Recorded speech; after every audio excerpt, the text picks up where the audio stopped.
Good morning, everyone. Before we start with our discussion, let us take a moment to introduce ourselves.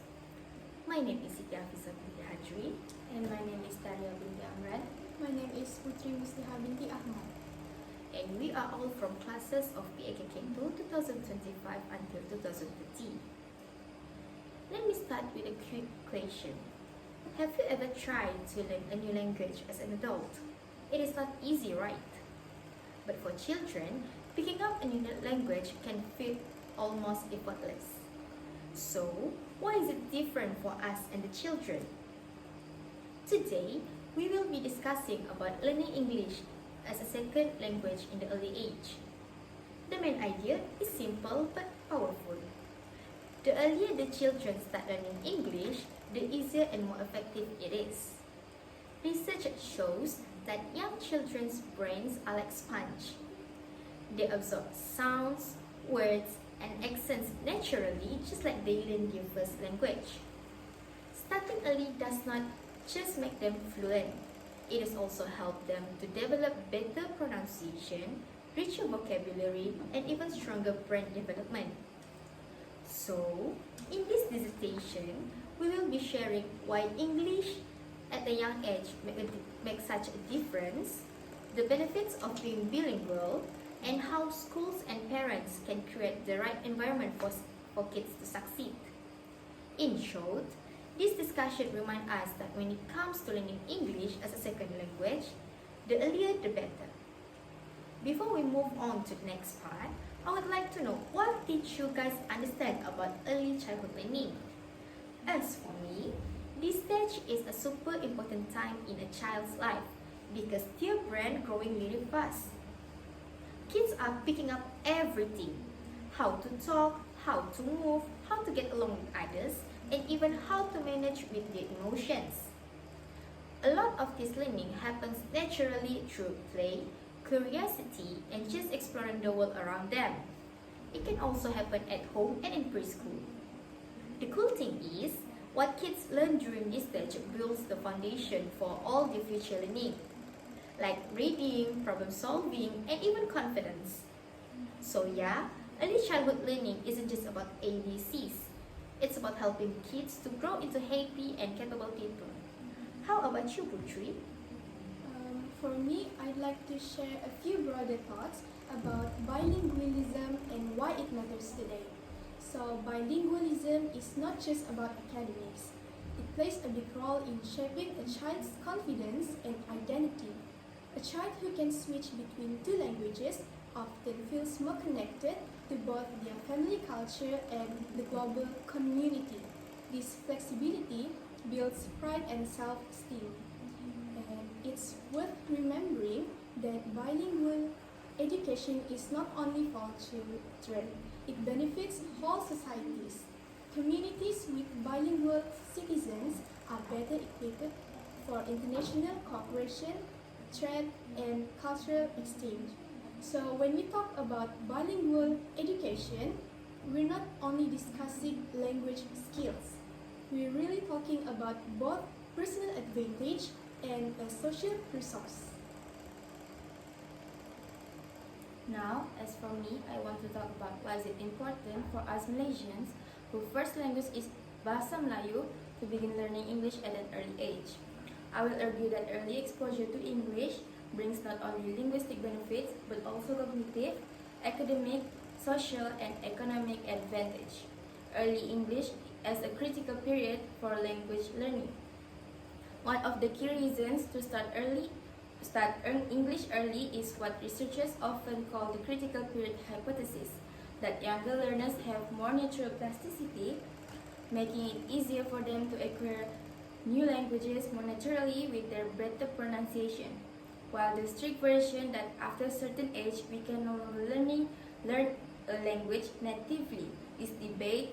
Most linguists agree that starting early gives children more time and flexibility to internalize the sounds, grammar, and idiomatic usage of English without fossilizing errors. For Malay-speaking children, that means if we begin introducing English during preschool, or early primary school, they have better chances of achieving higher fluency, better accent, and more automatic usage. Second, cognitive and metalinguistic benefits. Learning a second language early also brings cognitive advantage. When children manage two language systems, they develop metalinguistic awareness, the ability to think about language as an abstract system, how words are formed, how grammar works. This mental flexibility often helps in problem solving, critical thinking, and switching between tasks. Also, multilingual learners tend to show better abilities in tasks involving inhibitions, attention control, and working memories because their brains constantly manage multiple linguistic inputs. Moreover, from the concept of multi-competence, when someone acquires more than one language, all those languages form an interconnected system in the mind. And learning one language can benefit the others. Thus, when Malay children learn English early, they not only learn to speak English, they may also gain improvements in their thinking skills, which in turn can support their academic areas. For the third one, better academic outcome and language proficiency. In Malaysia, English is compulsory subject in schools from primary through secondary levels. However, many students struggle to reach strong proficiency despite years instruction. This suggests that later starts and weak foundations may limit their potential. If children begin learning English earlier, even during preschools, they enter formal schooling with a foundation in vocabulary, listening skills, and basic sentence structures. That head start means they can progress more smoothly and confidently rather than constantly playing catch up. Research in Malaysia has shown that strategies like early reading games in preschools help improve English learning among second language learners. Also, a study of ESL learners in Malaysia show a correlation between reading interest in English materials and performance in English classes. When children are exposed early and given materials they enjoy, their interest can grow and reinforcing their learners. As the fourth importance of learning English at an early age is motivation, attitude, and exposure. Starting early also helps shaping in positive attitudes. If children see English as a natural, everyday tool through stories, songs, games, and media, they are less likely to treat it as foreign, difficult subject. A Malaysian study of educators of East Coast found that teachers with a positive attitude towards English were more likely to use English in early childhood settings, thus providing more language input for children. Moreover, outside the classroom, children who begin early are more likely to pick up extramural English they get from media, games, cartoons, music, and online content. This supplemental exposure complements formal learning. Motivation is also a major influencing factor in second language learning.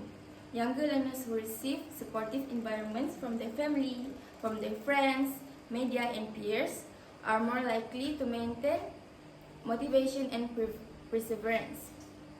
Thus, early English learning helps children build both the competence and positive mindset needed for lifelong use. As for the fifth one is economic, social, and global opportunities. English is a global lingua franca in business, science, technology, tourism, academia, and international communication. Proficiency in English open doors. For Malaysians, being strong in English can lead to better job prospects, ability to study abroad, access to international networks, and competitive in global workforce. This is especially salient in a multilingual country where English often plays a role of bridging language. By starting early, children can build a long-term competence necessary to fully take advantage of these opportunities. If they begin late, they risk staying at intermediate levels, unable to compete with higher levels. Now to the sixth one, practical strategies for implementing early English learning. Given benefits, how can Malaysia, their families and educators make early English learning effective? First, they can integrate English naturally through songs, rhymes, stories, games, and play rather than overloading grammar drills. Second is use age-appropriate readings, materials, and pictures book to build vocabulary and comprehension gradually. Third is embed English in daily routines like greetings, labeling objects, simple instructions. Greetings like good morning, good night, and everything. So children can see it as a part of their life, not just as a school subject. I would like to add something. So from Tariah's explanation, such as greetings, simple instruction, from what I understand, maybe the simple instruction can be something like, can you please help me with this? Is it correct? Yes. Okay. Instruction can like can you do this, can you do that, can you come here and everything.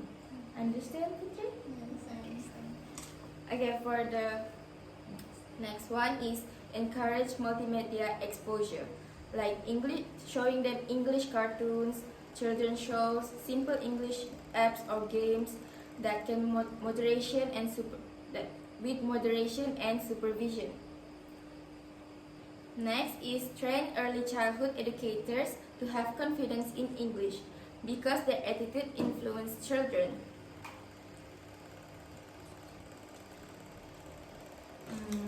I have questions for this also. You said that we need to train early childhood educators. So from your explanation, something has just came across my mind. How do we train the early childhood educators to learn English? Like us, we are educators for early childhood, right? Yes. And we have English subject, Yes. right? And that's how we train the early childhood educators. How about you, Putri? I think for me, I think the government should do more programs to let the teachers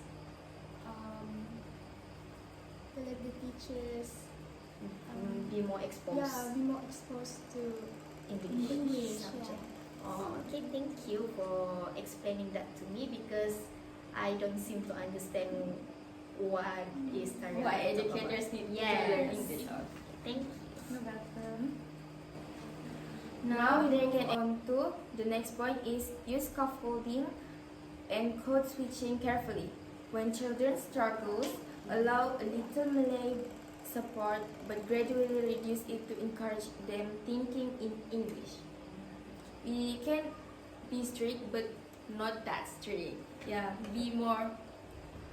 comfortable. Yeah. Easy with the children. Okay. Next is monitor progress to adapt to children levels. The goal is meaningful, comprehensible input, not pushing them too far ahead too fast. We can teach them, but not too fast. Like take it slow. Now, limited teacher proficiency. Some preschool teachers may not be confident in English themselves. This can be mitigated by professionals' development and support. Now, for the last point from me, is balancing with mother tongue and identity. It's important that learning English early does not undermine Malay identity and proficiency. The goal is active bilingualism, not replacement. Okay, thank you, Tariah. So for my first point, I would like to elaborate about what are the benefits of being bilingual at a young age? And I would like to explain what is bilingual and the difference of being bilingual and being fluent. Do you know the difference? No, we don't. Can you explain to us? Okay, so bilingualism is when someone is able to speak and understand two languages or more fluently, while fluent means speaking, writing, and reading at a reasonably good level. So, what are the difference of being bilingual and being fluent? One way to describe the difference between being bilingual and being fluent is in the following quote. It is almost like remembering your timetables. It can feel like second nature to some, but many experience forgetting what is 7 times 8 is. It is actually 56. Regarding to Norman 2017, a person fluent in English may confuse less and fewer, but a native or true bilingual speaker would not make that mistake. From these references, we know that children who are bilingual is most likely fluent in English, while some children who are fluent are not truly bilingual. So, throughout my research, a question had come across my mind. What are the benefits for children to be bilingual or learning English at such a young early age? Through Chapleton 2016 claims that the window for language learning closes even earlier, as early as the age of 6 or 7 years old. And they conclude that the best age to start learning a second language is essentially from birth or as early as possible thereafter. In this case, I have concluded the benefits of being bilingual at a young age. First, it opens more opportunities for them in the future. For example, many universities, whether in overseas or in Malaysia, mainly use English as their language of instruction, like Tariah have explained to us earlier. Other than that, it also expands their vocabulary more and improves their grammar before they step into primary school. Last but not least, I found that being bilingual helps children to connect with more people. This can happen because, as we all know, English is an international language. So when children is bilingual in English, it allows them to communicate with not only locals, which is Malaysian, but also English native speaker. What about you, Putri? I really like about your explanations, but now I would like to add about simultaneous versus sequential bilingualism that are pointed in the article. So according to the article, simultaneous bilinguals are children who grow up with two languages from birth. So for example, a child who hears English from one parent and Malay from the other will naturally acquire both languages at the same time. Sequential bilinguals, on the other hand, are those who learn their first language at home and then only later start learning a second language, and usually at school. For instance, a child who speaks only Thai at home but starts English in preschool would be a sequential bilingual. The article also points out some differences between these two groups. So for simultaneous bilinguals, tend to develop stronger accents, larger vocabularies, and quicker processing skills because they've been using both languages from the very beginning. Sequential bilinguals don't always have the same head start, but the article emphasizes that they can still become fluent if the environment is right. And in fact, the key message here is that sequential bilinguals need a setting that's as close as possible to how they learn their first language, through natural use, daily exposure, and social interaction, not just through textbooks, like in class. So to wrap up, the article explains that simultaneous bilinguals start with two languages from birth, while sequential bilinguals begin later, often at school. Even though sequential bilinguals may face more challenges, they can succeed if given the right environment. So from your explanation, what did you guys think about the challenges that you are talking about? What do you mean by the challenges? Which part? On your last part, you did say that some children may face challenges to learn about simultaneous or sequential bilinguals. So from your talk, may I know what are the challenges? So I also stated that so this is for sequential bilinguals and they can face challenges, right? Yes. And I said just now they can succeed if given the right environment. Yes. And as we know, sequential bilinguals children is the one who learn English later on. So I think one of the challenges is that they do not have more exposure More exposure? since kids, since early age, because their parents may not expose them to English. So what about you, Tariah?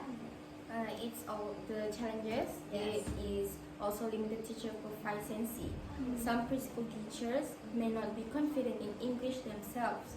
This can be mitigated by professional development and supports. It's also because of overuse of mother tongue. Like we in Malaysia, we often use Malaysian, right? Malaysia. In Malay-speaking households, English may not be reinforced. Encouraging parents to support English exposure, even in small amounts, can help children to learn English. That's all from me. Okay. So I would like to elaborate more about your talking. So as you guys had already mentioned, English is one of the most important languages in today's global world. In Malaysia, it is widely used in education, business, media, and international communication.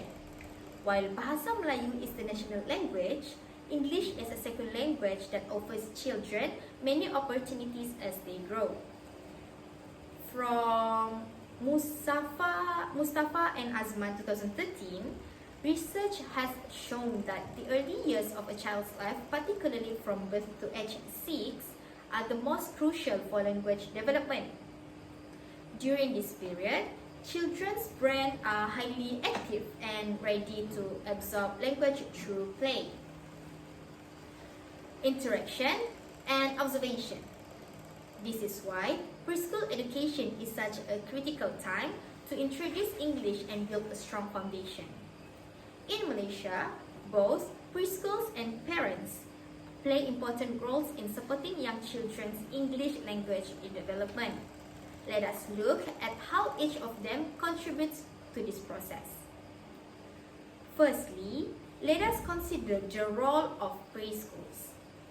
In many Malaysia's preschools, English is introduced in a fun, interactive, and age-appropriate way. The goal at this stage is not to memorize grammar rules, but to expose children to the sounds, rhythm, and basic vocabulary of the English language, as Putri had mentioned to us. Preschool also often use play-based learning, which includes songs, rhymes, stories, puppet shows, games, and hands-on activities, all conducted in English. For example, children may learn colors and numbers through English songs or practice simple phrases during storytelling sessions. This kind of exposure helps them to develop listening and speaking skills naturally. Teachers in early childhood centers are trained to create a language-rich environment. Classrooms are filled with English print like labels, posters, and picture books to help children associate with words with meanings. Teachers also use simple, clear English in daily routines, such as greeting the children, like Tariah said, good morning, giving instructions such as, can you please help me with this, or describing what they are doing. Additionally, some preschools follow bilingual or even English medium curriculums, especially in urban areas or private centers. These environments help children become more comfortable switching between English as the home language, which is a key skill in bilingual development. Importantly, learning English at the preschool level should always be enjoyable and pressure-free. Like Tariah said, we should be strict but not too strict.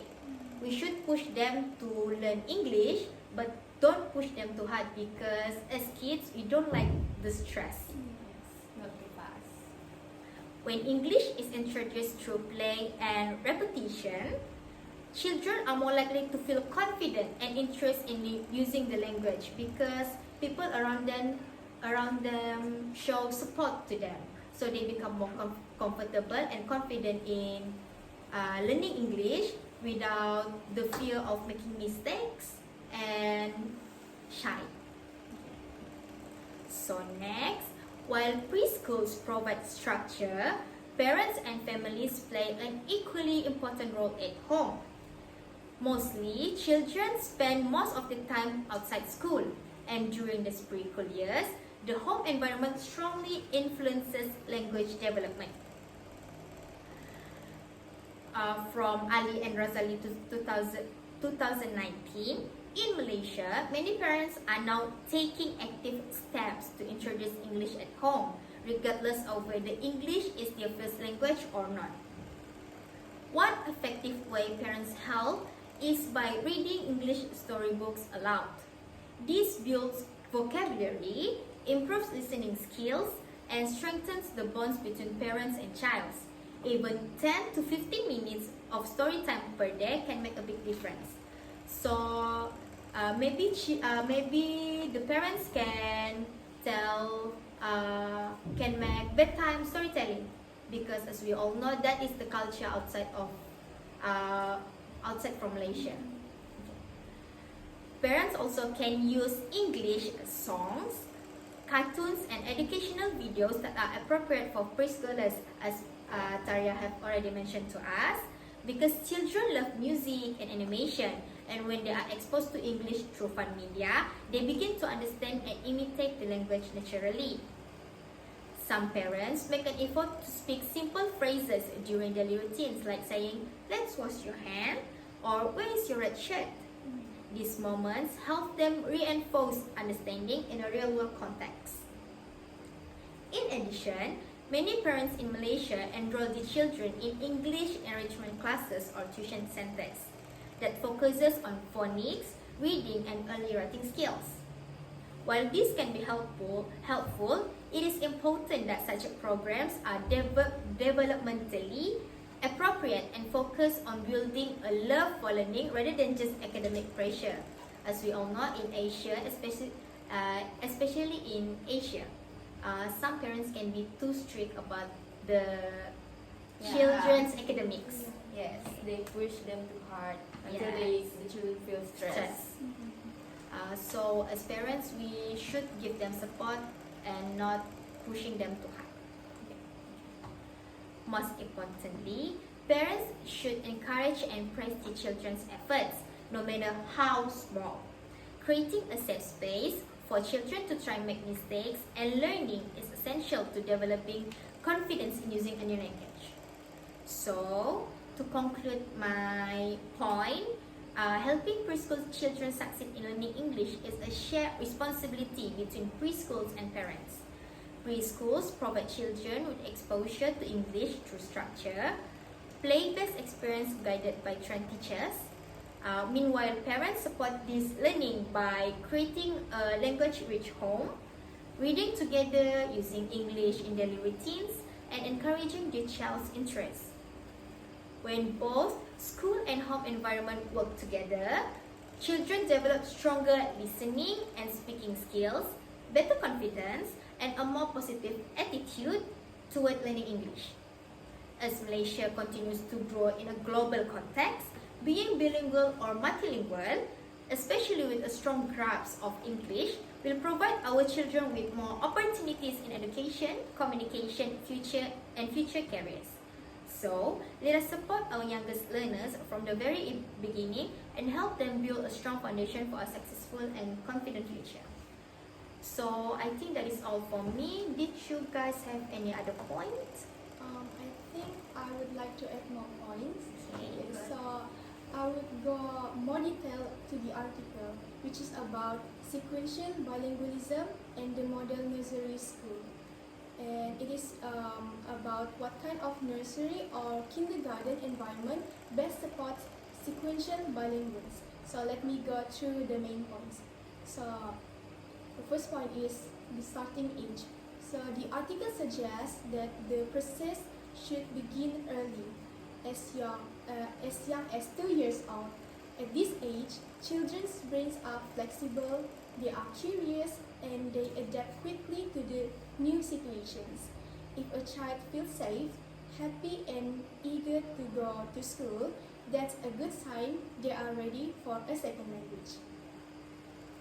The second point is the nursery environment. A big focus of the article is the classroom setup. So instead of heavy furniture and rows of chairs, the authors recommend low round tables. What do you guys think about this? I think it is really, how do we say it? Yes, it is really safer because, for example, what if we have something heavy such as like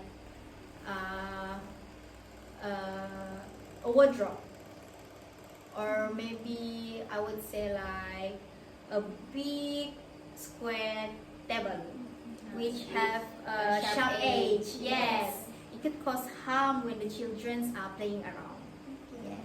Yes, that's a really good point. And I was also add that I suggest now they need to face each other, right? So this will lead them to talk and interact more. Yes. Communication. And this is actually very crucial for language growth. So the space should also be flexible. Tables can be pushed aside so children have room to play, move around, or join teacher-led activities. This mirrors how children use language naturally at home. So even routine times like lunch or playtime are highlighted in the article as important for unstructured language development. Sitting in a small groups of 10 to 12 children talk free, pick up new words like food names, and practice manners while chatting with teachers and friends. So the article also mentions the importance of hours of exposure.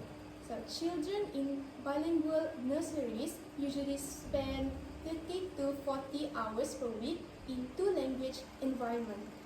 This level of immersion allows them to absorb vocabulary, grammar, and expressions almost without realizing it. And finally, staffing matters. A good nursery should have both native English speakers and also local language teachers, with a ratio of about 1 adult for every 15 children and no more than 24 in a group. This is actually recommended by UNICEF. So my third point, kindergarten. According to the article, when children reach around 3 years old, they can move to kindergarten, where learning becomes a bit more structured. Classes are usually small, with 3 adults, 1 native English speaker, and 2 local language speakers, one of whom should be formally trained. This mix allows children to strengthen both languages in a balanced way. So the fourth point is the curriculum. So the curriculum is another important point raised in the article. It should prepare children for primary school, but it must remain age appropriate. The Ontario Ministry of Education, which the article cites as an example, uses a play-based, inquiry-driven curriculum. This kind of learning supports literacy, numeracy, creativity, and problem-solving in both languages. For example, numbers 1 to 10 can first be introduced by the local teacher in the national language and then reinforced in English by the English teacher through games or songs, just like both of you guys said just now. This dual approach ensures children connect the same concept across both languages. My last 2 points is the supervisor. So the article also highlights the role of the kindergarten director or supervisor. This person should be an expert in early childhood education and bilingual learning, ideally bilingual themselves. So their role isn't just to guide teachers, but also to act as a bridge between the school and parents, helping families understand how to support their child's language development at home. Like I said just now, that for children to learn English is actually a shared responsibility between preschools and parents. And the last point, just like Hafeezah said just now, that parents plays important roles in teaching English to children. So the article makes it clear that parents should continue using their home language at home. Unlike many international schools that focus only on English, bilingual schools aim to build both the family language and English, for example, Malay and English. If parents stop using the home language, children risk becoming weaker in it. So the authors actually encourage parents to use rich vocabulary and proper grammar at home, while schools provide English immersion. Together, this balance ensures children grow up with strong bilingual abilities. So actually, to wrap up my points, a modern nursery school provides this environment by starting as early as age 2, creating a warm and interactive classroom, giving children consistent exposure to both languages like Malay and English, and balancing teachers' roles. So kindergarten then builds on this foundation with a structured curriculum, skilled supervision, and continued parental support. So before we conclude our discussion, I would like to add some more about the importance for children to learn English. So it is important to recall that children from the time of birth are surrounded by the language of their family, friends and relatives. The children's environment includes mealtime, conversations, TV programs, visits to grandparents, chatting with playmates in the neighborhood, and preschool programs. They are immersed in their home language. School, which aim to provide a truly bilingual education, are thus challenged to provide an environment that mimics the one in which children experience when acquiring their first language. So the critical time for second language acquisition is when a child is young as a toddler stage. It is useful to remember that children can spend more time and effort on learning a second language than adults who have made competing demands. Second is the motivation of young children to comply with school's rules and routines and to fit in is much higher than that of all children. Lastly, the habits of pronunciation and word order of children's first language are less deeply ingrained and thus easier to overcome. So how about you guys? Did you guys have some more to add? Now, before we conclude our discussion, I would like to ask you guys, what's your opinion about being a soon to be preschool teachers? About learning English. Yes. But Oh, okay. Do you have something in mind, Putri? I think you should go first. So, as a soon-to-be teachers, I think learning English in preschool matters the most because children education start in preschool because since birth they are only under their parents' guidance. But as we all know, sometimes parents don't have much time with their children, so their children don't have really much education at home to be provided. So as they step into preschools, there they can learn more about their education or expand their education because in preschool we have trained teachers to help them with their education, while at home they don't really have much time to learn. I think that is all from me. How about you, Putri? For me, I think as soon to be preschool teacher, I think we really should teach children English because, as we know, children's brains are still developing and they can absorb a lot of information. This is to be prepared for the future, right? Yeah, and as we know, English is really important for us to learn, and because we will use them in the future. Yeah, in the often, future, yes. yeah, often. Okay. Thank you, guys. I think I would like to ask some questions too. So, as we all know, we all have been through preschool stage, right? Yes. So, I would like to know what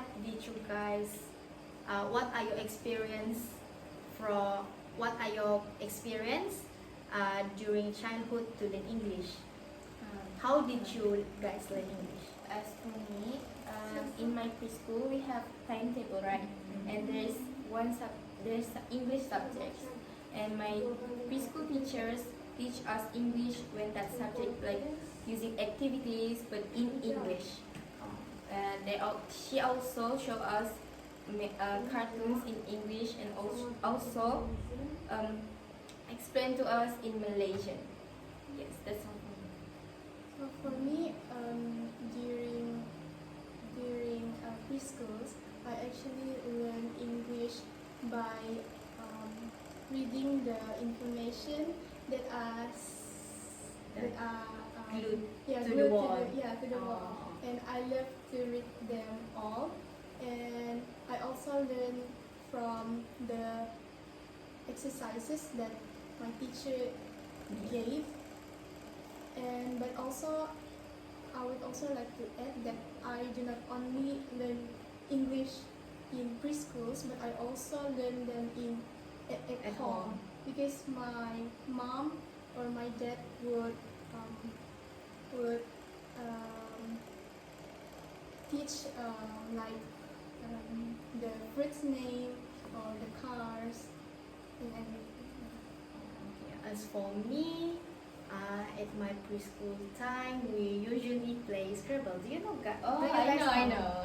Yes, where we It's build. a really fun game. Yes, where we build each word with the alphabet given. Yes. So from there, every day I learn New new words. So there I can expand my vocabulary.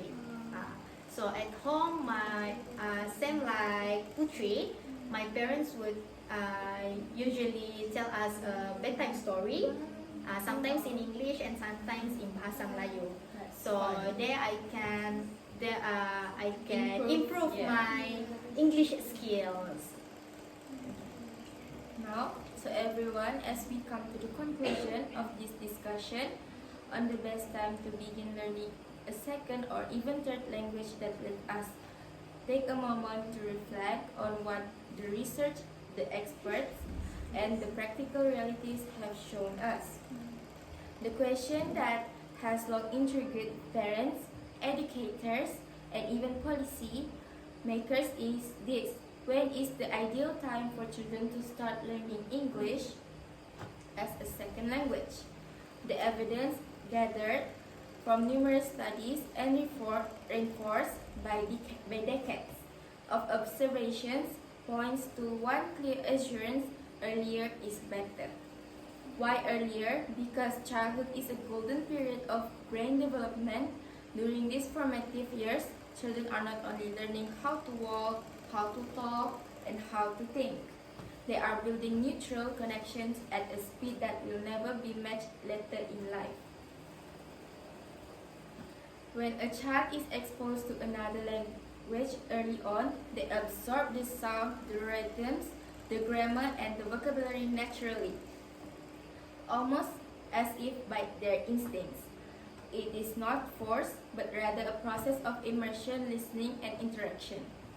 For parents, this finding provides comfort and confidence. It means that introducing a child to a second language at a very young age is not only possible, but is in fact ideal. Parents need to worry about overwhelming their children about whether the home language will be forgotten. On the contrary, research shows that maintaining a strong foundation in the home language while exposing children to another can lead a balance to bilingualism. An ability to move fluently and confidently between languages without losing the richness of either. Of course, the methods of providing such exposure vary. Some families choose to hire caregivers, nannies, or au pairs who speaks the second language. Others, I have a question. go ahead, Hafeezah. Do you think parents hiring caregivers at home to educate their children is something that we need to give awareness to? Go ahead, Putri. You mean the parents? I think. Do you think having caregivers is important? Oh, caregivers. Yes, because from Tariah's conclusion, she said that parents should hire caregivers to educate their children at home. So, do you think having caregivers is important at home? As for me, it's important, but not that. Not that important. It is important, but not that Crucial.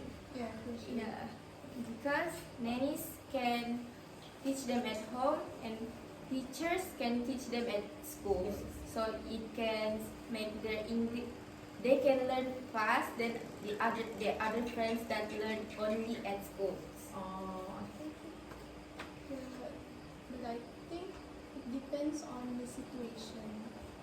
Because some parents do not have enough time Yes. for their And children. some children is a slow learners, right? Yes. Need more attention. Yes.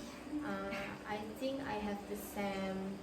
I have the same opinion with Putri because other than depends on it is more to like depends on the situation because some parents don't really have enough budgets to hire caregivers or nannies. So I don't think it matters the most. We can go on. What all these options have in common is they provide children with a meaningful, consistent, and natural exposure to the target language at the earliest stage of development. But what about the educators? What assurance do teachers and bilingual education professionals receive from this body of research is, well, Professionals can now advise parents with confidence. They can say, yes, it is worth investing in pre-kindergarten or preschool program where the environment is rich with sounds and visual of second language. They can recommend classrooms that do not feel cold and mechanical but rather warm, home-like and filled with friendship, care and holistic activities. Such environments make children comfortable, secure and open to learning. Not through drills or rote memorization, but through everyday experience that naturally embed the second language into their thinking. Importantly, research also cautions against abandoning the home language. Parents must continue speaking their own language at home but with care. This means modeling good quality grammar and vocabulary while minimizing overuse of slang or informal speech. Why? Because a child's first language lays the foundation for all other languages. The richness of thoughts, the ability to express complex emotion, and grounding in identity. These are all tied to home language. A strong home language strengthens the child's ability to master a second language, not weaken it. Now we must acknowledge that not all children come from the same background. Socioeconomic difference play a role. Children from lower income families may lack exposure to books, conversations, or travel experience that enrich vocabulary to their peers. For such children, early bilingual programs must be staffed with skilled teachers who not only speak the home language fluently but also understand how to bridge gaps and provide the linguistic experience these children are missing. If this done effectively, education can become the great equalizer, giving every child, regardless of background, the chance to succeed in mastering more than one language. Yes, I agree with Tariah. Beyond individual families and classroom, there is a broader global context we must not forget. We live in an age of internationalization. Communication across countries is faster and more frequent than ever before. Technology allows us to connect across continents in an instant, and air travel has made the world feel smaller. In this interconnected world, being bilingual and multilingual is no longer a luxury. It is a necessity. Yes, like I don't know about you guys, but for me, I do have some friends across the global. She's actually Philippines. We met through games, Mobile Legends. Yes, if you guys I know that know. game. Yes, Mobile Legends. So we met from there, but she used Tagalog as her daily language, Yes. and I use Bahasa Melayu as my daily language. But So then you guys communicate. yeah, but then we communicate through message, which is WhatsApp. We usually use English. yes, we use English as communication. So I agree with Tariah that learning English is actually a necessity from here lah. Researchers Colin Baker highlights how bilingualism is particularly English bilingualism open doors in at least 12 major sectors: tourism, marketing, retail, accountancy, hotels, ICT, airlines, public relations, banking, law, teaching, and secretarial work. Think about that. These are not only niche fields, these are mainstream areas of employment where communication is a key. The ability to use English alongside another language provides individuals of significant advantage in the job market. And when individuals thrive, so too do nations. For this reason, ministries of education around the world, particularly in non-English speaking countries, face an urgent challenge to expand opportunities for early bilingual education, investing in young children, providing them with quality second language environments, and ensuring equitable access to these programs is not about helping individuals, it is about strengthening national competitive in global economy. So what can we conclude from all this? First, parents should feel assured that starting early is beneficial, whether through caregivers, preschools, or bilingual schools. The earlier children are exposed to second language, the stronger their bilingual competence will be. Secondly, educators can confidently advocate for preschool programs that integrate second language learning is holistic, home-like and supportive environments. Such programs not only teach language but also nurture social, emotional, and cognitive growth. Thirdly, parents must not neglect their role. Their home language is not something to be replaced, but rather cherished, strengthened, and spoken with care. Children who are grounded in a strong first language are better prepared to master another. Fourthly, policy makers must recognize that socio-economic inequalities influence language learning opportunities. Without target support, children who disadvantaged backgrounds risk falling behind, but with the right resources, schools can help close these gaps, giving every child the chance to succeed. Finally, the wider society must acknowledge the role of bilingualism is in rapidly globalizing world, from employment opportunities to cultural understanding. From personal growth to national competitive, bilingualism is an asset that benefits individuals, families, and entire nations. In closing, let us remember that language is more than just a tool for communication. It is a bridge between cultures, between generations, communities, and opportunities. By encouraging early bilingualism, we are not simply teaching children new words, we are equipping them with lifelong skills, opening doors to the new world, and empowering them to thrive in a future that is more connected, competitive, and more collaborative than ever before. So to parents, I say do not hesitate to start early. To educators, I say design classrooms that nurture, inspire, and immerse. To policymakers, invest boldly in bilingual education for the youngest learners. And to all of us, I remind bilingualism is not just about language. It is about opportunity, identity, and progress. I would like to add some more. So I think for my conclusion, the article Learning English as a Second Language early is better emphasizes one central idea. So the earlier children are introduced to a second language, the greater their chances of achieving true bilingualism. So research shows that young brains are highly flexible and absorb language naturally, much like they acquire their first language. Early exposure leads to better pronunciation, richer vocabulary, and stronger grammar, while delaying language learning reduces these advantages.